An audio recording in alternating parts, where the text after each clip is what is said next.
when the Dow was at 6,500 and people were saying, oh my God, we'll never ever get back to that. We've been hitting record highs, at least last year, some 50 times on the Dow, and it just shows one thing.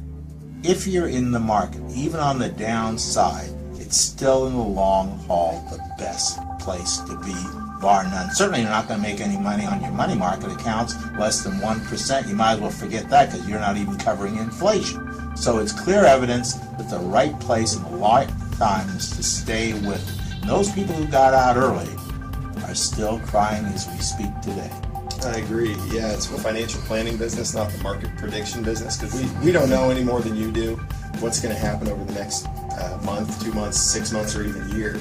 But yeah, if the key to it is putting a plan in place, knowing where you're going and what your goals are, and then, like you said, staying in kind of through the good times and the bad, and also making sure that you have a diversified portfolio inside of the market.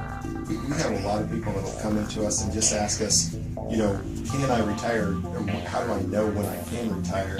And it's actually, it's not that complicated of a process. A lot of people think that it is. I think it's because people get overwhelmed when they're getting ready to retire, because there's so many things to think about. You're thinking about your Social Security. If you have a pension, you need to know what option you're going to take on your pension. You think about health insurance. But really all you need to do is sit down and figure out what your annual expenses are. So if you know what your expense is every year and what you need in order to live, you can back into whether you can retire pretty easily, because all you need to do from there is figure out what guaranteed income sources you have, which we just talked about. Social Security, pretty much everyone has Social Security.